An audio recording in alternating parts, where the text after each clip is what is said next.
Time Sport. Résultats, infos, analyse. Toute l'actualité sportive est dans Time Sport tous les jours de 20h à 21h avec Bilal Nenman sur Beurre FM. Salut à tous, lundi 23 février, oui, nouvelle semaine qui commence et on est ensemble pour toute l'actualité sport de la planète. Avec au programme, dans cette émission de Time Sport, jusqu'à 21h, chers auditeurs et auditrices, on parlera de ce Marseille. Et oui, Marseille qui chute, le Marseille d'Habib Beye pour cette première sortie, qui chute face aux Bretons. Rien que ça. Eh oui, 2-0. Lyon avant l'Olympico, que s'est-il passé? Eh ben oui, les Lyonnais face aux Strasbourgeois, on n'a rien compris.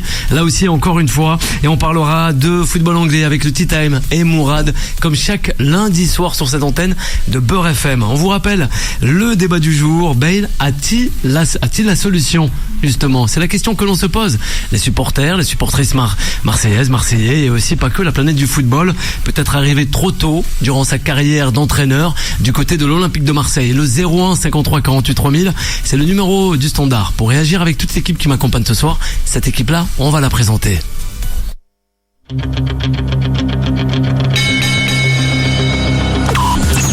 Time Sport, le ras-le-bol. Et ce soir, on est en compagnie de notre journaliste consultante Alison. Bonsoir Alison. Bonsoir à tous, bonsoir à toutes. Comment ça va Alison? Ça va très bien. Tranquillement. Juan José, juste en face de toi Alison, qu'on va retrouver. Bonsoir Juan José. Buenas tardes a todos. Ça va bien?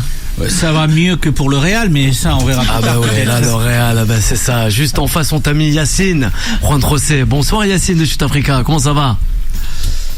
Ah bah ouais, fait la grève de la parole. La grève de la parole, il nous a levé la parole. Pourtant il a mangé sur Choca et Zebéa ce soir. Je sais pas qu'est-ce qui lui arrive. C'est avec moi qu'il parle, Bilal. Bah oui. Moi je lui fais énormément confiance. Ah bah oui, il faut faire confiance, c'est comme ça. Alors ah oui, on va faire confiance. Préparez-vous Rib. Ah bah oui, on va faire confiance aussi. Ah Wahim, bonsoir Wahim, comment ça va? Buenas tardes, comme il dit bonsoir à tous. Bah écoute, content d'être là sur cette table avec des journalistes de qualité. On va parler du Arsenal et cette fessée déculottée contre les Spurs de Tottenham, de cet Olympique de Marseille qui se voit encore comme un grand club avec avoir pourtant entre guillemets recruter l'un des meilleurs coachs de l'histoire du football. Et bien sûr voilà, tout est bien sûr ironique, bien sûr, sur le plateau. Et moi j'ai une petite mention à faire sur Victor Munoz, joueur de Sasuna, qui a fait un excellent match avec Toro au milieu de terrain, qui a fait un taureau contre le milieu de terrain du Real Madrid. Donc voilà, c'était des matchs de qualité ce week-end, Bilal. Qualité aux commentaires de ces matchs-là concernant la Liga sur nos confrères de Match en Direct. On a pu entrevoir ou entendre notre Wahib Mourad juste en face de Wahib. Bonsoir Mourad, comment ça va? Bonsoir à tous, bonsoir Bilal. Écoute, ça va très bien. Après la soirée d'hier, personnellement, ça va super bien. Là, je sais pas quoi te dire, Mourad. Le regard, c'est les montagnes russes, émotionnellement. Ah bah oui, il y a des choses à dire. Exactement. Beaucoup, Mourad. On va en parler. La vie est très très dure. Si on avait que ça comme problème dans la vie, Bilal, on serait très heureux. C'est vrai. À la réalisation, c'est Solal. On va le retrouver, Solal, pour le bonsoir. Buonasera à tous, j'espère que vous allez bien, chers auditeurs et chères auditrices. Et oui, Beurre FM, 20h-21h, c'est Time Sport comme tous les soirs, chers amis. Heureux de vous annoncer aussi que vos podcasts sont disponibles entièrement sur le site web de Beurre FM. Alors allez checker les émissions que vous avez ratées. En parlant de Tea Time, il y a déjà ceux de la semaine dernière, celle d'avant et celle encore d'avant. Et pour ce soir, attention les plus gourmands, il va falloir attendre un peu. Voilà, on attendra, mais on va justement aller prendre le chemin de cette cité phocéenne, Alison, l'Olympique de Marseille. Et oui, Marseille, avec toi, Mourad et Alison. Bale a-t-il la solution? Habib Beye, nouvel entraîneur de cet Olympique de Marseille. On n'a rien compris. Marseille, et oui, défaite sur la pelouse du stade de Brest, 2-0 ce week-end. Vendredi, du moins. C'était prévisible, hein. Comment veux-tu selon certains, non. Si tu connais un minimum le football, si tu baignes un peu dans le monde du football depuis quelques années, tu sais qu'en 48 heures, c'est de reprendre le flambeau de cet Olympique de Marseille là, hyper instable, remplaçant Roberto De Zerbi, avec un groupe qui a pris un coup derrière la tête. En 48 heures, c'est très compliqué de lancer une nouvelle dynamique.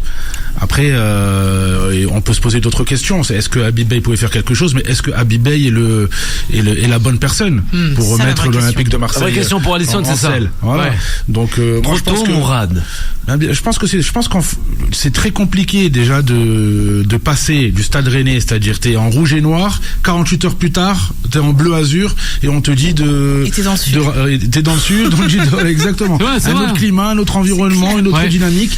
Juste parce que t'as été un ancien capitaine et parce que éventuellement t'as des qualités oratoires sur un plateau télé en qualité de consultant, ben on te donne les clés comme ça de l'Olympique de Marseille, même si je suis d'accord avec Wahib qui dit l'Olympique de Marseille c'est un grand club d'un point de vue historique, mais est-ce que ça l'est toujours aujourd'hui? Voilà, c'est depuis 20 ans. Donc peut-être qu'il faudrait revoir les standards à la baisse. D'accord, revoir les objectifs à la baisse et arrêter de tout de suite, voilà. Ouais, non, je vois Bilal ce que tu montres par rapport par rapport au fait de s'être séparé de Roberto De Zerbi par rapport à la déclaration de Fabio Capello. C'est ça. Donc moi j'aurais été pour continuer avec Roberto De Zerbi. Maintenant, concernant la mission d'Habib Beye, moi je pense que pour lui, il faut pas s'inventer et devenir un apprenti sorcier à mettre en place tous les schémas tactiques du monde. Je pense qu'il faut revenir au B.A.B.A, back to the basics comme ils disent, c'est de mettre en place des choses très simples et essayer de relever ce groupe. Voilà. Je pense que c'est ce qu'il faut faire. Par contre, quand on voit la compo qu'il a mis en place contre Brest, on sait que c'est l'une des pires défenses depuis 2026, depuis le début de l'année civile, et t'arrives avec une défense à 4 et un milieu de terrain qui avait quasiment pas de temps de jeu sur Roberto De Zerbi. Premièrement, travaillons sur l'assise défensive et ensuite qu'il essaye d'affiner. Mais là, voilà, pour lui, je pense qu'il doit revenir à des choses simples, c'est-à-dire redonner de la motivation à ce groupe et essayer de repartir sur une nouvelle dynamique. Alors, on va retrouver Alison. Ouais, je pense qu'encore une fois, faut pas s'enflammer. Faut garder toute proportion, encore une fois, à l'Olympique de Marseille. Et là, on est parti dans une petite enflammade. Il connaît bien le club, ancien capitaine. Va-t-il sauver le bateau Marseille qui est en train de couler? Laissons-le. Déjà, il est arrivé, comme a dit Mourad, 48 heures, première défaite. Il a même pas encore son staff avec lui. Donc moi, ce match-là, je le compte pas. Mais quand on parle maintenant de l'entraîneur, c'est vrai que pour moi, à Rennes, il m'a pas séduit dans ses choix tactiques Habib Beye. Et justement, c'est ce qu'on reprochait à De Zerbi. C'est que tactiquement, à l'Olympique de Marseille, ce n'était pas stable. Tactiquement, les plans n'étaient jamais les mêmes. Tactiquement, Roberto De Zerbi, c'était un coup on joue à 3 derrière, un coup on densifie le milieu de terrain et ensuite ça change un peu d'effectif à l'instar des arrivées et des départs à l'Olympique de Marseille. Donc là où il faut qu'il se concentre Habib Beye, c'est de redonner une ossature à cette équipe, rééquilibrer cette équipe et remettre les joueurs en place, avoir un très bon plan tactique. Ensuite, il a signé pour 18 mois. 18 mois, c'est long, surtout à Marseille. Déjà, j'espère pour lui qu'il finira la saison. On a des objectifs à Marseille, c'est la Coupe de France. Premièrement, c'est d'aller remporter ce trophée. Donc je pense que déjà, quand il arrive, ça doit être sa première mission. Ensuite, ne pas lâcher le championnat. Aujourd'hui, Marseille est 4e à 5 points derrière l'Olympique lyonnais. Donc il faut continuer à agripper ces 3 premières places et voir aller chercher une place qualificative pour l'Europe la saison prochaine. Donc je pense que là, Habib Beye, il s'est mis dans un chantier qui est colossal. Quand Marseille t'appelle, ben tu y vas. Ouais. Bon, je vais pas prendre le même remake qu'on fait avec le Real Madrid, pas mais voilà. Hein. Pas sous tous les prétextes. Voilà. Certains disent ça, mais bon. Il y a plein de. Après, je laisserai la parole, bien sûr, mais on est sur une conversation dynamique. Ça se veut interactif. Il y a plein d'anciens consultants comme ça, anciens joueurs avec plus ou moins de succès, qui sont, on va dire, cassés la gueule. Il y a Juan José qui est présent ici. Je pense à Gary Neville. Gary Neville, c'est un consultant quasiment adoubé du côté de l'Angleterre et qui est arrivé à la tête de Valencia et qui a duré quelques mois et qui s'est cassé la gueule tout de suite parce que t'as beau avoir des qualités d'anciens joueurs, des qualités oratoires, d'analyse, etc. Mais sur le terrain, c'est pas pareil. Exactement. À l'époque, lui, je me souviens d'une interview qui tenait, c'est que il avait fait face au FC Barcelone. À l'époque, c'était Valverde, c'est ça? Qui était à Barcelone. Qui était à Barcelone. Et donc, il disait, en cours de match, il a changé de système tactique et donc lui-même était perdu en qualité d'entraîneur. Donc, je pense que c'est des choses qui arrivent à Habib Beye quand t'es sur un fauteuil avec une belle cravate. Ouais. C'est très facile de critiquer, mais quand t'es sur le terrain, c'est pas pareil. C'est pas la même chose. Ça prend un peu plus de temps. Alors, prendre C et on va arriver à Yacine et aussi Wahib. Alors, première chose, nous on va à Beurre FM et à Time Sport beaucoup plus vite que Marseille parce qu'on se pose la question au bout des 3 jours, est-ce que c'est lui qui a les clés ou peut apporter des solutions? Le football va vite. Rien. On est tous d'accord, on n'en sait rien. Ça fait le football pas une semaine qu'il est là. Ça c'est la première chose. Nous, on peut pas donner des leçons. Puis 2. Mais écoutez, il a été licencié étant 6e de la Ligue 1 et il est recruté par le club qui était 4e à l'époque, ou qui était 3e il y a une semaine. Oui, il y a une semaine. Donc, oui, pourquoi pas? Et il peut apporter des choses. Quoique, on l'avait déjà dit la semaine dernière, le problème avec lui, c'est que quand vous virez un entraîneur en cours de saison, celui que vous allez recruter est quelqu'un qui a été viré d'abord ou quelqu'un qui n'a jamais été pris. Alors, c'est le cas des Hamid Bey. On verra ce qu'il est capable de faire. Je pense que un match important, ça sera effectivement la semaine prochaine face à l'Olympique face à Lyon. C'est Lyon, on va en parler. Voilà. Ouais, donc, je pense que c'est là le match où on va le juger sur ce premier match. C'est très compliqué. Après, sur l'expérience. Ben écoutez, vous avez parlé effectivement, Mourad a parlé de l'entraîneur anglais du côté de Valence, mais on pourrait vous donner d'autres exemples qui ont très bien marché. Quoique ils n'ont pas la même qualité, peut-être pas la même qualité en tant que. Est-ce qu'ils ont des passifs de consultants télé? Non, mais écoutez, ce que je veux dire par là, c'est que c'est un ancien consultant. Tu as quelqu'un qui est passé de la 3e division espagnole à la 1re division et qui s'appelait Guardiola. Il était en 3e division, il est passé en première. L'expérience du terrain. T'as vu ce qu'il a fait effectivement, et t'as même encore. Il n'est pas passé par El Chiringuito entre temps. Zinedine Zidane, qui était en 3e division. Zinedine était en 3e division, et regarde ce qu'il a fait avec le Real Madrid. Mais il n'a eu que le Real Madrid. Qu'est-ce que t'as compris? C'est vrai, peut-être qu'il est arrivé trop vite du côté de Marseille, mais en même temps, c'est quelqu'un qui est passé par Marseille, quelqu'un qui est supposé connaître comment ces supporters marchent, comment marchent ces clubs. Après, laissons-les un peu Moi, j'ai jamais adhéré à cet argument. Ça sera la semaine prochaine. Depuis coller la maison. Moi, je connais ma maison, mais si je paye pas de loyer, demain, je suis dedans. Je la connais par cœur, ma maison. Yacine, on va l'écouter, Yacine. Moi, j'aime bien le profil d'Habib Bey. J'aime bien le profil en tant que consultant à la télé. Il fait de belles analyses. C'est vrai. Mais la défaite à Brest confirme son échec. Lui, il est parti de Rennes, et Rennes, depuis qu'il est parti, elle gagne. Et lui, il est arrivé en 48 heures, il n'a pas la bague magique. Mais après, dans le football, on peut pas incomber une défaite à quelqu'un. Je pense qu'il n'a aucune responsabilité dans le match à Bastia, même si les choix à Brest étaient les siens. Mais je pense dans une semaine, il a 5 jours pour préparer son groupe. C'est là où on va voir vraiment son impact sur le groupe. Est-ce que vraiment il a apporté cette touche que Marseille recherche depuis, pas uniquement aujourd'hui, mais ça fait 20 ans qu'il recherche un entraîneur qui va faire vibrer les supporters. Comme disait Mourad, le truc de tu connais la maison, ça a été joueur sans plus. Et Marseille a changé depuis son départ, a changé complètement. Ce n'est plus du tout le même club, ni les mêmes personnes, ni les mêmes gens autour du club. C'est par contre, par rapport à d'autres entraîneurs, lui, il bénéficie d'une certaine proximité avec le monde de la presse, avec le monde des médias. Il a un traitement, pour moi, c'est un traitement de faveur.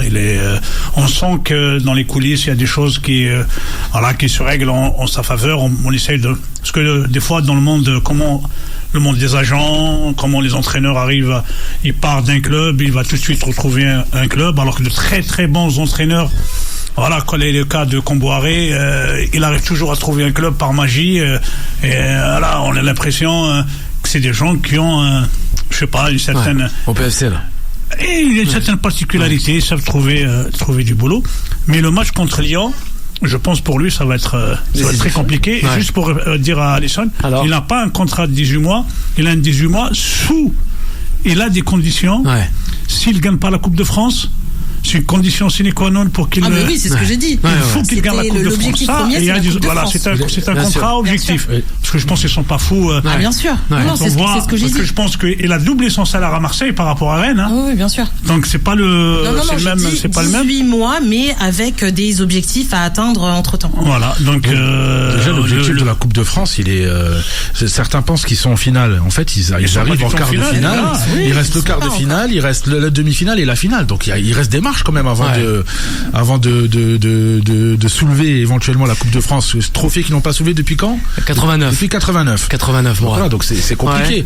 Après, juste pour rebondir sur ce qu'avait dit, parce qu'il a ouvert une porte de Stargate SG1, justement par rapport au fait que c'est pas un grand club l'Olympique de Marseille. En fait, c'est pas que c'est pas un grand club, c'est que en fait, actuellement, c'est un club qui est surestimé.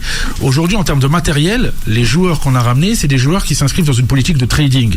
On voit le départ de Robinho Vaz, le départ de Bacola, et les joueurs qu'ils ont, c'est que des rookies ou des joueurs avec un énorme potentiel. Mais il n'y a pas de vieux briscards installés qui vont te permettre d'aller gérer un score à Brest, par exemple. Et ça, c'est très compliqué de combiner et de constituer avec ces joueurs-là. Donc aujourd'hui, la question, c'est même pas l'entraîneur, c'est est-ce que les joueurs ont les épaules pour pouvoir relever cette équipe de l'Olympique de Marseille. Moi, je pense que c'est des joueurs en manque d'expérience.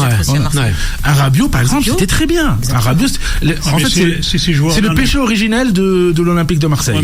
C'est le départ de Rabiot. Si les joueurs-là n'ont pas la capacité d'y aller chercher un résultat à Brest, moi, je sais pas qu'est-ce qu'il faut à Marseille. Quand tu joues contre des vieux briscards comme Ajorc, tu vois, qui sont là, peut-être il faut aller chercher à Jork ou à York à Marseille, hein. Pourquoi pas. C'est des joueurs qui, moi je pense que c'est des joueurs fiables. Il manque des joueurs fiables. Ça fait des années. Moi je pense que quand on parle de joueurs fiables, au milieu de terrain, il n'y a pas de Marquinhos, il n'y a pas de, tu vois ce que je veux dire? Non, mais quand on parle de joueurs fiables, est-ce que déjà c'est un entraîneur fiable? Il avait un super banc au Red Star, notamment un Pierre Sage, qui est pour moi, et c'est ma théorie, lui a donné une carrière. Parce que Pierre Sage, en termes de connaissance du jeu, en connaissance du football, l'avoir sur son banc en termes de gestion de groupe, en termes de gestion tactique, apporte une plus-value énorme. Merci, sachant qu'il avait un super budget au Red Star. On va revenir avec Waheb concernant l'Olympique de Marseille et aussi cet Olympique de suite. Time Sport revient dans un instant. À l'écoute des pros avec Ikea pour les pros.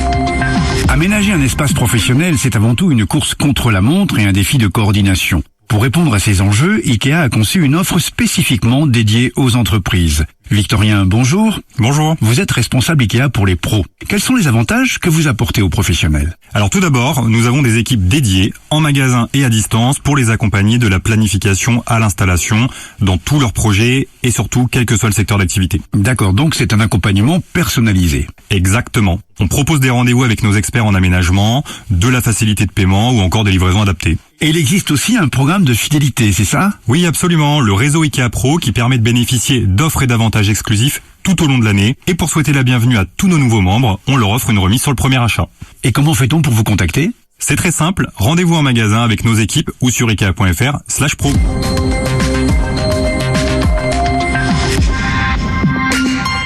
Solidarité Sida et la région Île-de-France présentent Solidays du 26 au 28 juin à Paris-Longchamp avec Gims, Aurel San, Big Flo et Oli, Zara Larsson, Elena, Major Lazer, Vald, Vladimir Cauchemar et To Die For, Oziman, L2B, Suzanne, la Mano 1.9, Jossman et beaucoup d'autres. Pour le prix d'un concert, offrez-vous un festival. Inforesa, solidays.com, un événement Solidarité Sida.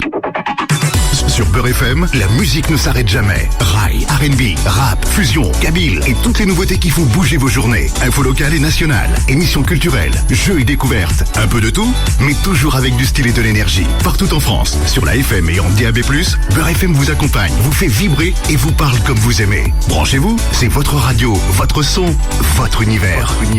Beurre FM, écoutez, vibrez, partagez.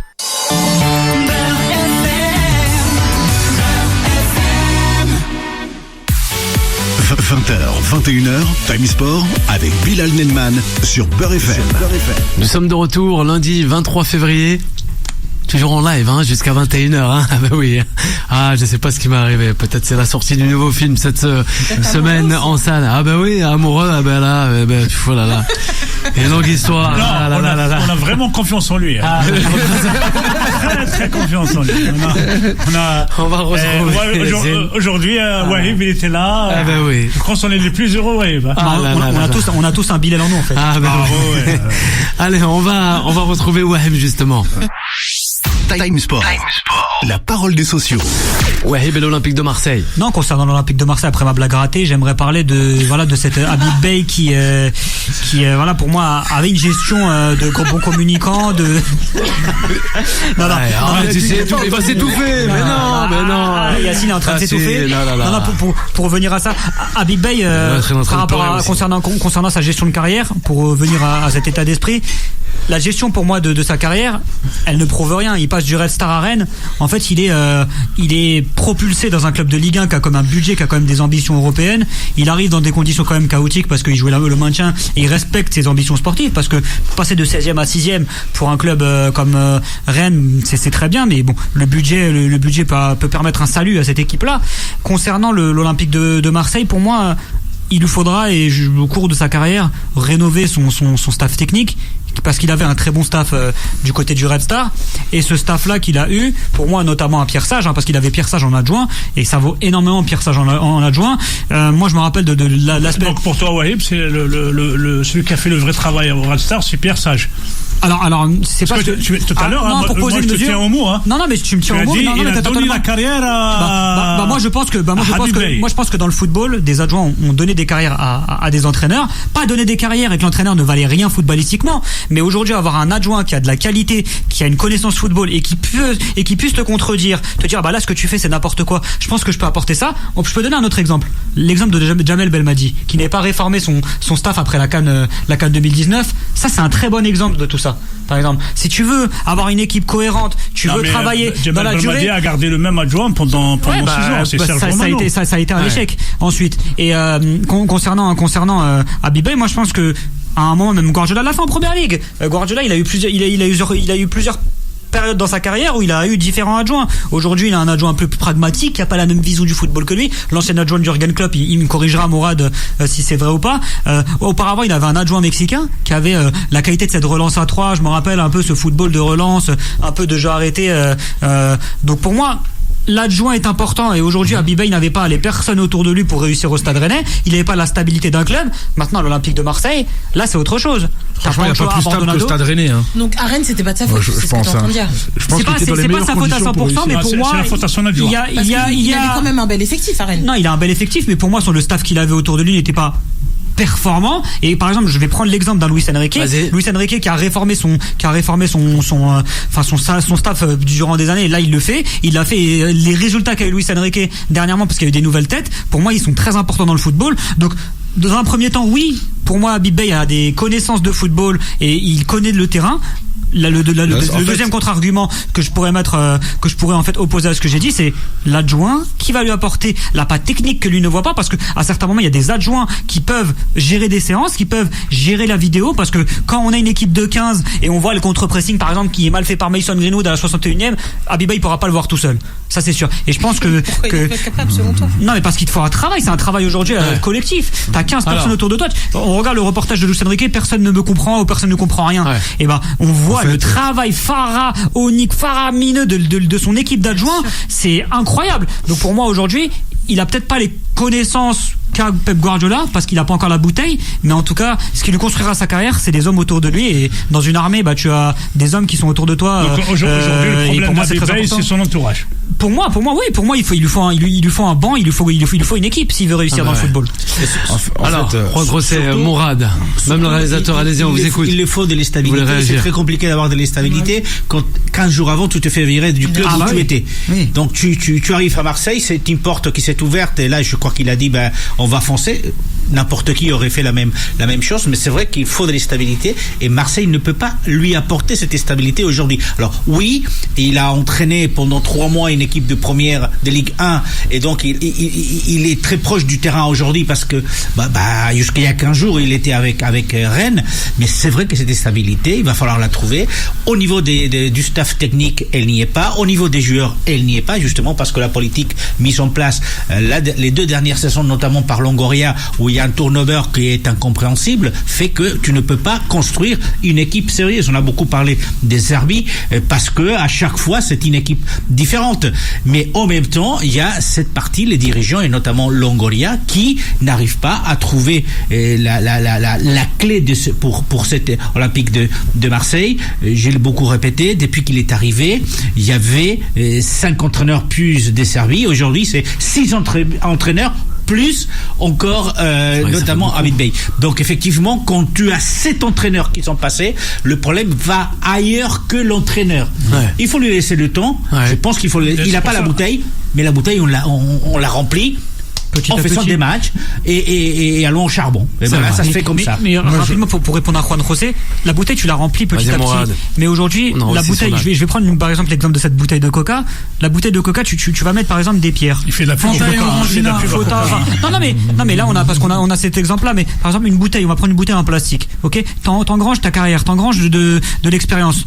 Tu peux pas passer de la nationale à Rennes et ensuite passer à Marseille. Pour moi, t'ouvres le robinet, tu mets pas de bouchon, en fait il y a un problème dans ton piston et ta bouteille elle déborde et ta bouteille elle explose, c'est une bombe à eau. Et ça peut être ça la carrière d'Habib Bey aujourd'hui. Donc à lui de prouver que sa bouteille elle est bien solide et surtout que la résistance du plastique, ou attention si on prend si on a des gourdes en métal, que ça soit vraiment de la qualité, parce que ça va pas être si simple pour lui de gérer tout ça. On peut voter Dr Pepper ou encore Fanta si tu veux. Vas-y. Bien sûr, même Selecto.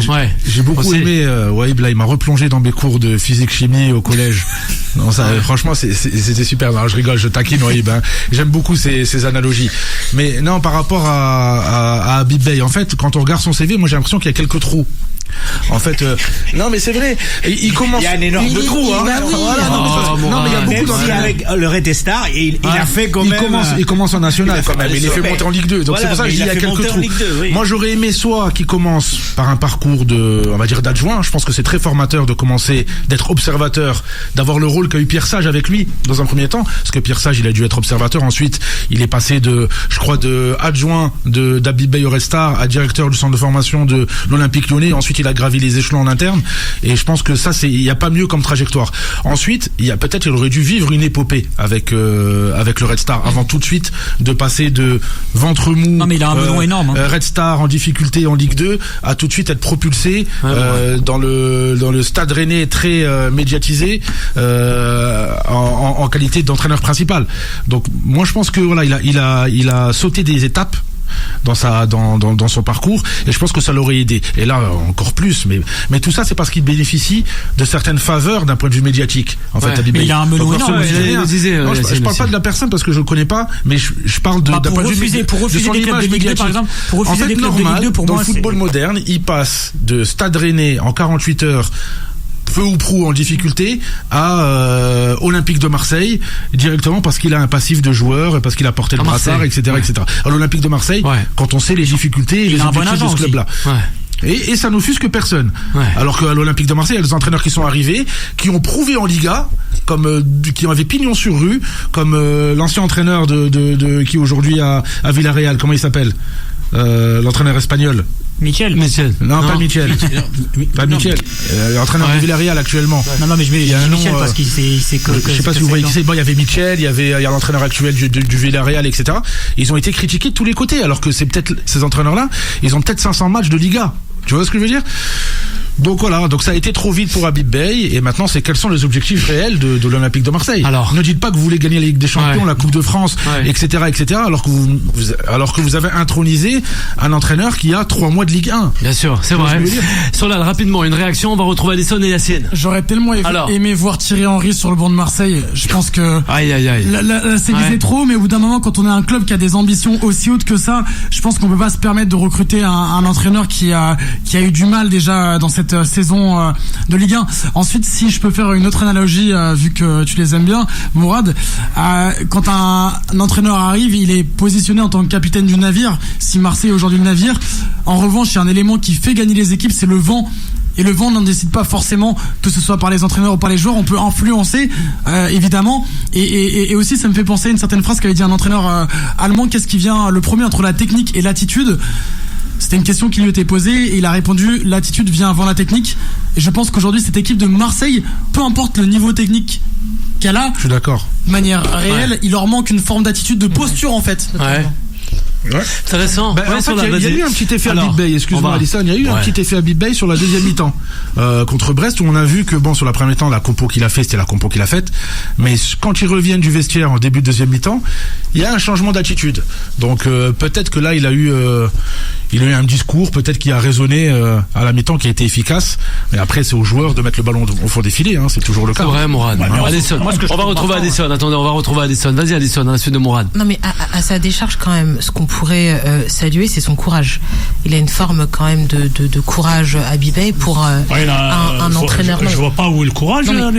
C'est quand même un entraîneur jeune qui va à Marseille, pas dans les meilleures conditions. On lui a pas mis le couteau sous la gorge non plus. Donc c'est bien ce que je dis. On lui a pas mis le couteau sous la gorge, donc il y va en connaissance de cause. Il y va. Il était déjà en contact avec Marseille avant de partir de Rennes. Où je veux en venir, c'est que il y va en connaissance de cause, et dans sa tête, il se dit, comme Juan José a dit, il y en a eu 5, 6 avant moi. Peut-être que moi, je peux être le 7e et peut-être redresser la barre de Marseille. Et rien que de se dire ça, je pense qu'il faut une forme de courage dans le contexte actuel de Marseille, donc on peut le saluer quand même. Juste pour revenir un tout petit peu en arrière, l'entraîneur dont je cherchais le nom parce que je me rappelle plus, c'est Marcelino qui est à Villarreal, qui est passé aussi par la France. C'était l'entraîneur, c'est le nom que je cherchais. Et en fait, des entraîneurs qui sont passés par Marseille ont fait peut-être, Marcelino a beaucoup plus de bouteilles que. Merci de m'avoir aidé quand j'étais en galère, quand je patinais dans la semoule. Non mais j'avais un coup, tellement il a pas passé beaucoup de temps, les gens se rappellent même pas de son nom. Mais Marcelino aujourd'hui, par exemple, déjà, il a fait pratiquement gagner Valence avant de venir à Marseille la Liga espagnole. Aujourd'hui, il est le Villarreal avec lui, c'est le 3e. Ils sont 3e derrière le Real. Donc il faudra ce que je veux dire par là, c'est qu'effectivement, laissons le temps. Le match important, c'est dimanche prochain, parce qu'effectivement, s'il se rate, on sera à 8 points de Lyon. Et ça, par contre, effectivement, ça va être très compliqué. La pression va encore augmenter. Et pour un entraîneur qui a signé avec des objectifs, espérons qu'il arrivera quand même à la finale. Mais la chose la plus importante, c'est qu'il n'est pas arrivé à Marseille uniquement quand il a été éjecté de Rennes. C'est que les contacts remontent au 28 janvier. Ça veut dire que ça fait presque un mois qu'ils étaient en train de négocier. Avant de partir, une semaine avant de partir de Rennes, ou 15 jours avant de partir de Rennes, c'était déjà dans les tuyaux que Habib Bey pourrait arriver à Marseille. Il a été poussé de Rennes, Ouais, mais ça, je veux dire, voilà, qu'il y ait des contacts. Attends, tu connais quand même au football. Il y a toujours des contacts. On a des managers, on a des représentants. Il était des contacts qui parlent avec les uns et avec les autres. Peut-être que les moments venus, mais en fait, la décision, c'est Rennes qui la prend de le virer. À partir de là, effectivement. Même si Rennes l'a pas pris, si Marseille sont arrivés à un accord, ils seraient partis. Parce qu'à un moment donné, je pense qu'à Rennes, ça fait au moins 2 mois. Que ça n'allait pas, il le sent, il sait que ses jours sont comptés. Il y a eu des soucis avec ses cadres, il y a eu des. Mais c'était très compliqué d'un point de vue extra-sportif. Depuis qu'il est arrivé, je pense que le fait d'arriver d'un club de national à Rennes, je pense qu'il n'a jamais fait l'unanimité autour des cadres du club. C'est-à-dire, dès le départ, il a été contesté. Il ne s'est jamais imposé. On l'a dit, on l'a défendu ici. Lorsqu'il a été nommé. C'est l'anecdote sur Marco Simone qui parlait sur les plateaux de nos confrères de chez Canal Football Club en donnant des leçons de football tactique. Il s'est retrouvé à Monaco et il avait eu des cheveux blancs. D'ailleurs, on l'a plus revu. Non, mais aujourd'hui, parler football sur un plateau télé, moi je parle football, mais je pourrais jamais entraîner. Je pourrais jamais entraîner une équipe de DHR. Non, parce que là, on a ressorti. Non, mais honnêtement. Il fait des très belles analyses, par contre. Non, mais concernant le PSG. Je parle pas de niveau, je parle que entraîner et parler derrière un plateau, c'est pas la même chose qu'aujourd'hui. Et pour moi, ça c'est l'histoire et c'est la construction d'une personnalité dans le football aussi. Ça fait partie de l'histoire de la société aussi, de la construction de la starisation des entraîneurs. C'est que aujourd'hui, on peut nous expliquer qu'un entraîneur, il arrive dans la lumière ou qu'il arrive derrière. derrière, moi l'exemple de Pierre Sage il est parfait. C'est un entraîneur classique qui a fait ses classes, qui veut pas forcément intellectualiser le football, qui veut pas forcément l'expliquer, mais il arrive dans l'ombre, il prend des clubs, il fait ses classes, il arrive à Lyon dans un contexte beaucoup plus compliqué que ce que l'Olympique de Marseille cette année. L'année dernière, l'Olympique Lyonnais avait des problèmes déjà d'argent économique et une forte pression avec John Textor. Il fait un très bon travail derrière. Ensuite, on va revenir à ce qu'il fait à Lens avec un budget, c'est le 10e budget de Ligue 1. Hein. Ouais. C'est le 10e budget de Ligue 1. Ils ont moins de 70 millions Lens. Hein. Ils sont premiers de Ligue 1 aujourd'hui. Donc aujourd'hui, c'est tes idées, mobiliser ton groupe et le capitaine du navire, il l'a très bien dit Solal. Le capitaine du navire, il l'a très bien dit Solal. Oui, c'est bien. Il faut avoir la volta, il faut avoir le vent, mais des fois, le vent il tourne pas contre toi. Il faut avoir des stratégies pour détourner le vent, parce que le cap de Bonne-Espérance, il n'est pas toujours parfait pour tout le monde. Bilal, si on joue en football, on peut devenir entraîneur. Maradona aurait été le plus grand des entraîneurs. C'est clair. Pelé aurait été voilà. Donc c'est ça aujourd'hui la problématique de niveau qui te permet d'aller entraîner. Les joueurs qui ont joué, qui ont un quota de matchs en Ligue 1 sont favorisés par rapport aux gens qui ont fait toute leur classe de formation depuis la nuit des temps à faire leur diplôme d'entraîneur. Et on se retrouve avec... Tu peux pas comparer. Que tu fasses... Non, c'est pas comparable. Elle est pas d'accord. Que tu es... Enfin, que tu appelles favoritisme pour des joueurs qui ont été pro, c'est tout à fait normal. Parce que tu es pro, parce que tu es beaucoup mieux que les autres. Pourquoi tu es mieux que les autres? Tu peux être un très bon entraîneur et un très mauvais joueur. Mais tu peux être un très bon entraîneur, un très bon joueur, et donc non. Mais là, c'est un autre débat. C'est un débat, Bilal. On peut ouvrir un débat. Qui sont les meilleurs entraîneurs? Est-ce que ce sont les anciens joueurs? Est-ce que ce sont les entraîneurs des fins tacticiens qui ont pris son tard? Comme José Mourinho, par exemple, qui a quand même évolué en Ligue 2. Tu vois, qui sont des autodidactes, ou des anciens comme Pep Guardiola. Après, il peut y avoir un débat dans le débat. C'est-à-dire qu'il y a des anciens joueurs moyens qui sont devenus des entraîneurs exceptionnels. On parle du haut du panier en qualité de joueurs qui sont très très très rarement, peut-être Johan Cruyff, c'est lui de très bons entraîneurs. Je crois que ça s'arrête là. Non, Beckenbauer, il a gagné la Coupe du Monde avec l'Allemagne. C'est vrai. Tout simplement, mais il a disparu. Beckenbauer, on arrive à Marseille, il a échoué. Est-ce que Zidane, on le reconnaît? C'est vrai. Voilà. Est-ce qu'on le reconnaît comme étant un fin tacticien? Moi, Zidane, c'est plus une aura, c'est plus à l'époque de son passage au Real Madrid. Si je peux finir, les gars, quand même, ma théorie, 2 petites secondes. Merci beaucoup. Quand il arrive au Real Madrid, c'est pour que le Real bénéficie d'une aura, et c'est aussi pour qu'il puisse regarder Cristiano Ronaldo droit dans les yeux et avoir une gestion humaine qui tire le Real Madrid vers le haut. C'est pas parce qu'il a inventé un système de jeu, Zidane, qu'il est intronisé en qualité d'entraîneur au Real Madrid. Alisson aussi le dit. Il y a qui diront pas pareil. Il a créé une ambiance très favorable. Et d'ailleurs, il était avec Castille en 2e division, voire 3e division. Il a roulé sa bosse. Il a roulé sa bosse. Il a été l'assistant d'Ancelotti. Et donc, il a quand même appris des choses. Habib Ben a été l'assistant de personne alors. C'est incroyable. Il a vu Pierre Sage comme assistant. Merci Yacine. On va marquer une courte pause. On va revenir sur l'Olympico de ce week-end et sans oublier le football anglais. Allez, du côté de l'autre côté de la Méditerranée, Yacine, ça te fera plaisir. On a Amine, on a Fouad et on a Abdallah et Hamida aussi qui nous écoutent, des fidèles auditeurs de Beurre FM du côté de Wahalan, la ville d'Oran, voilà, qui nous écoute. 46 Aïe, Oran. Ben nous passons le bonsoir à toutes ces personnes et les auditeurs de Beurre FM. Bien sûr, les amis oranais, oranaises. Voilà, comme il se doit. On fait une courte pause, la dernière, avec le plus grand des beaux sourires, celui de Solal, à de suite. Time Sport revient dans un instant. Tous les jours, à partir de 13h, retrouvez le meilleur de la cuisine du Ramadan dans Chacun son tour. Et des recettes, astuces cuisine, traditions culinaires, bons plans. Chacun son tour, un rendez-vous à ne pas manquer. Tous les jours, de 13h à 14h, avec Manuel Mariani sur Beurre FM. Suivez Chacun son tour avec Marché Frais. Marché Frais, 12 magasins pour vivre mieux tous les jours. Et si votre rêve prenait enfin toit? Amadat Promotion Immobilière dévoile ses résidences au standing. Des projets d'exception à Alger, Hydra, Del Ibrahim et les Sources. Amadat Promotion Immobilière s'ouvre désormais au reste du pays avec son implantation à Gigel. Pour toute information ou visite, contactez Mehdi au 00 213 542 27 81 28 et retrouvez-nous sur Facebook, Instagram et TikTok. Amadat Promotion Immobilière, là où le rêve prend toit.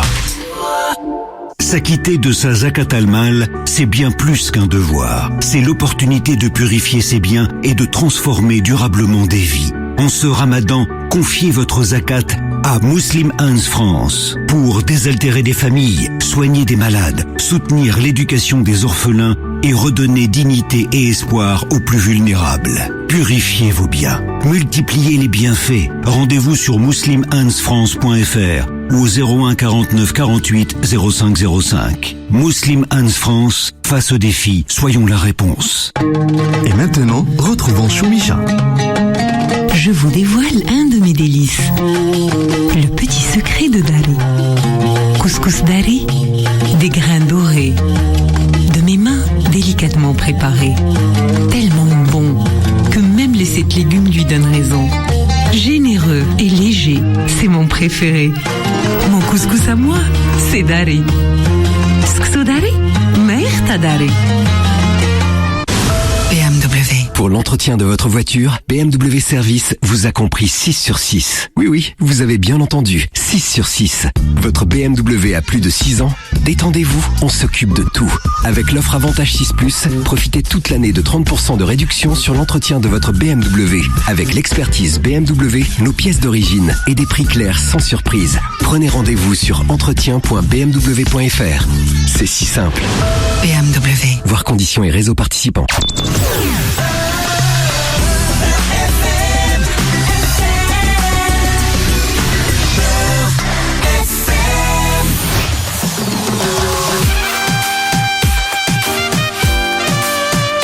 رضا طليان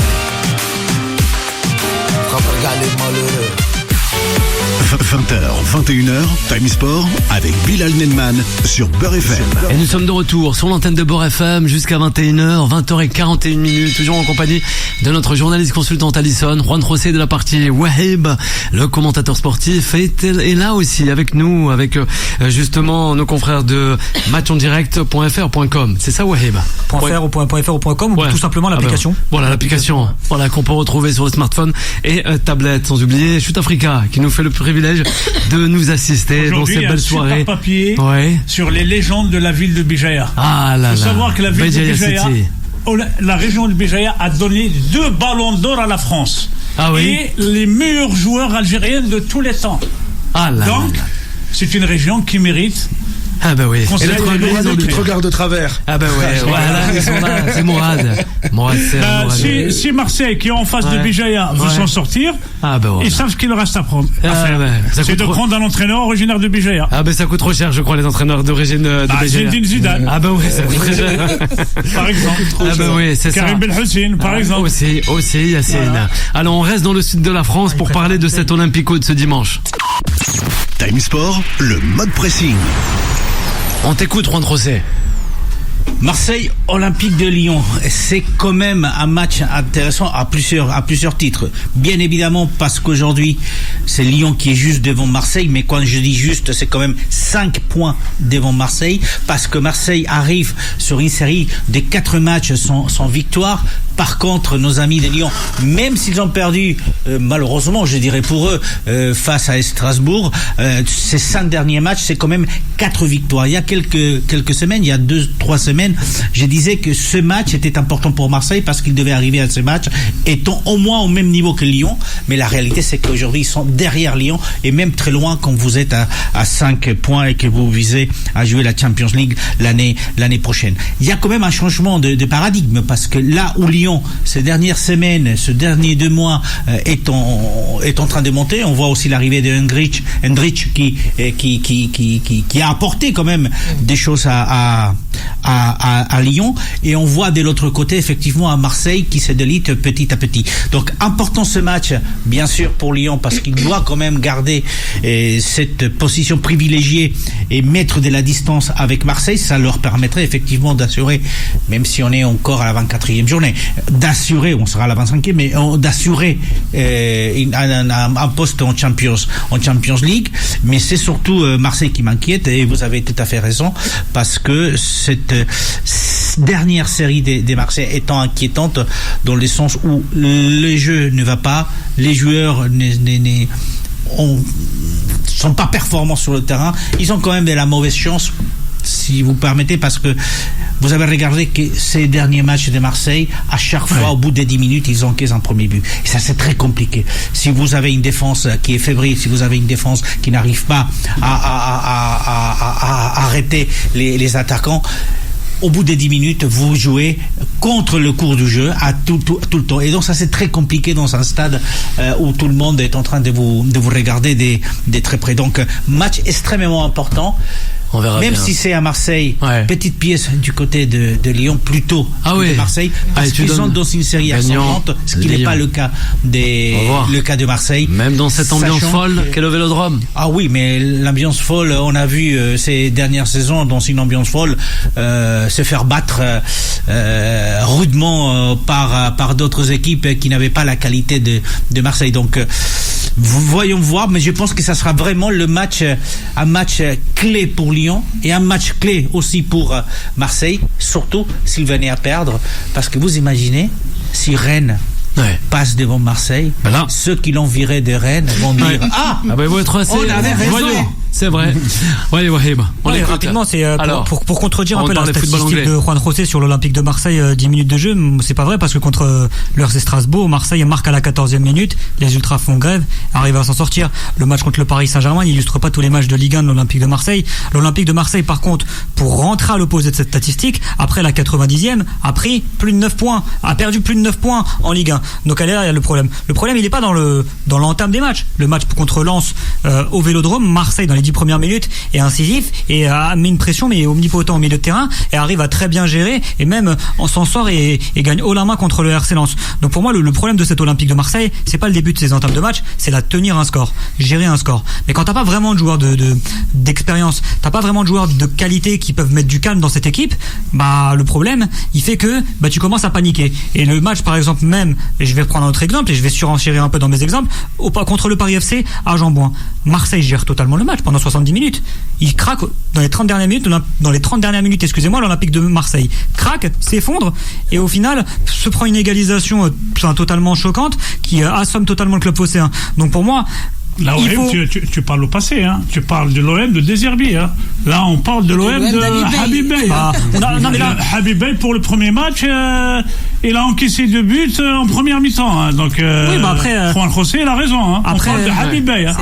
Deserbi, c'est du passé, hein. Ouais, mais Deserbi, mais ça reste comme l'identité des joueurs. L'identité des joueurs, c'est la carte de visite des joueurs. Si les joueurs, ils arrivent pas à tenir un score, par exemple, c'est aussi compliqué que ça. C'est pas le cas, il y a pas de score à tenir. Et Strasbourg au Vélodrome, c'était plus Deserbi, c'était Pancho Abordolado, donc ça veut. Allez, on va passer à la dernière rubrique de cette émission, on y va.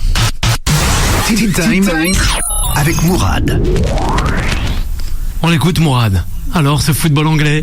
Effectivement, j'attendais que tu me lances justement. Désolé, Mourad, des fois, j'interromps mes collègues, mais je t'interromps rarement, Bilal. Donc, comme a dit Yassine, on a beaucoup de confiance. Mourad. Ils sont pas énormément. Non, c'était au-delà d'être le North London Derby, un derby qui existe depuis plus de 100 ans, etc.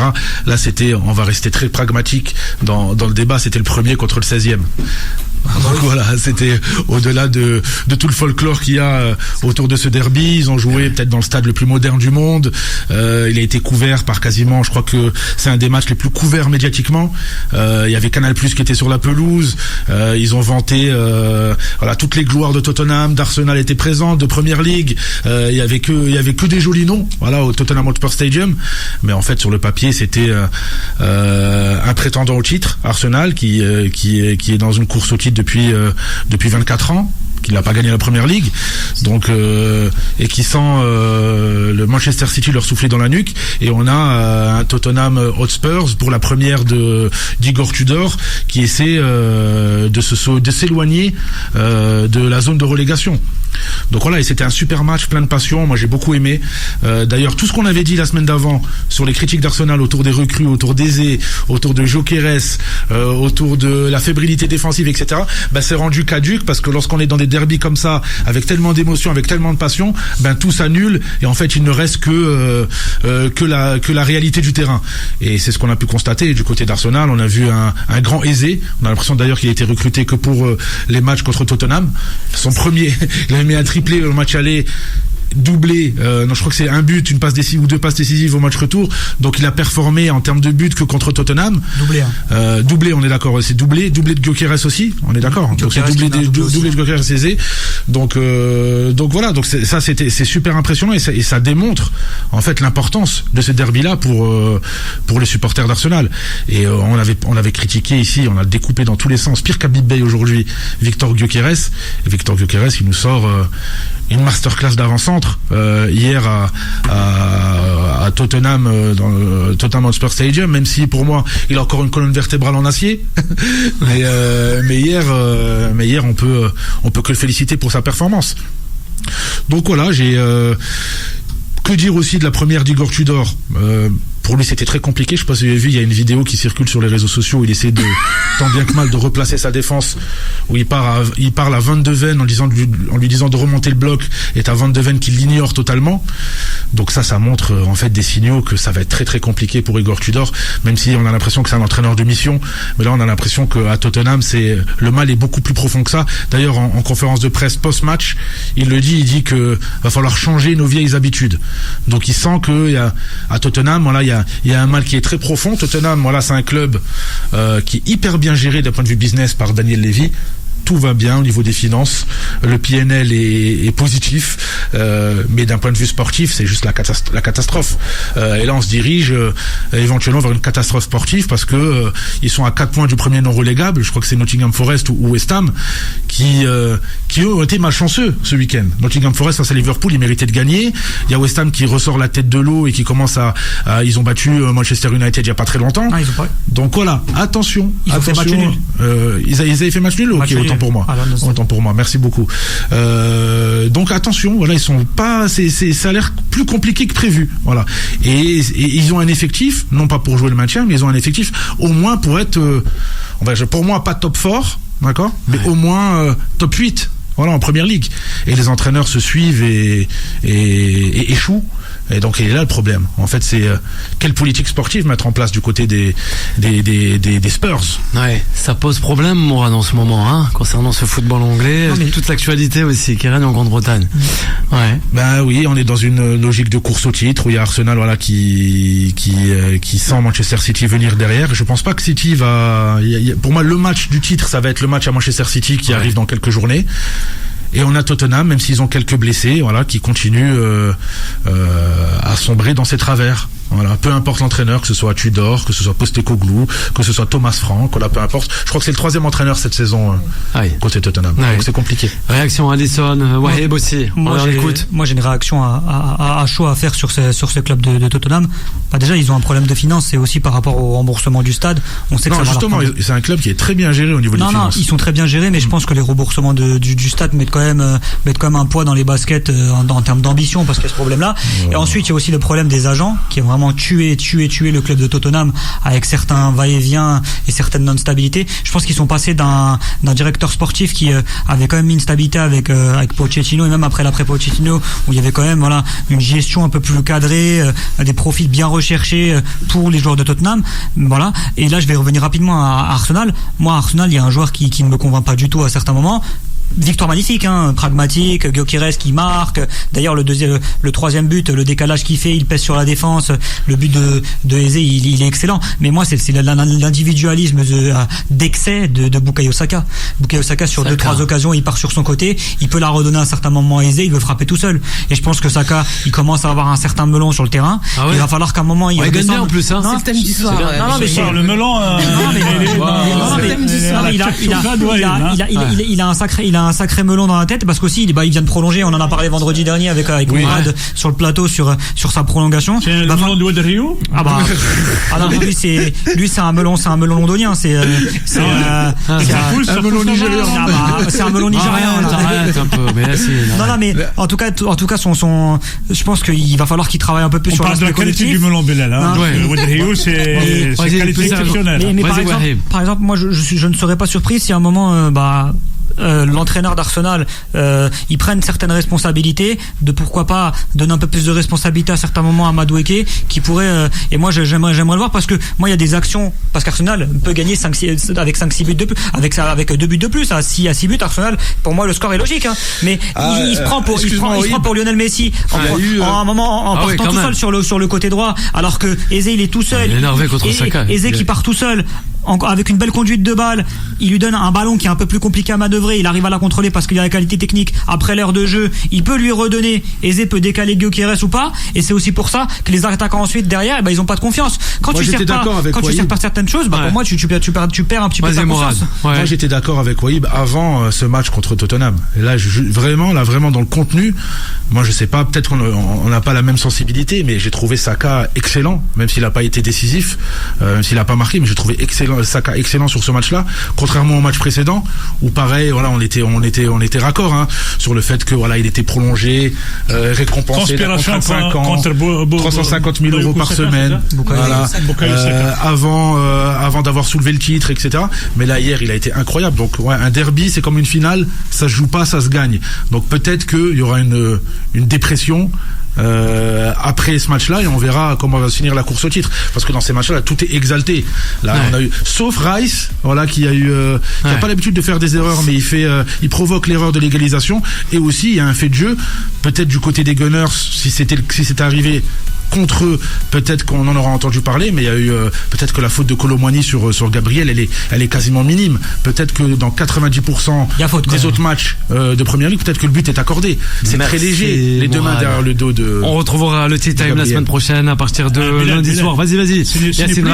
Pendant Ramadan, c'est plus le Tea Time, hein. Ah oui. Avec l'intervention de Wahib, ça devient. Non, Sherbet Time.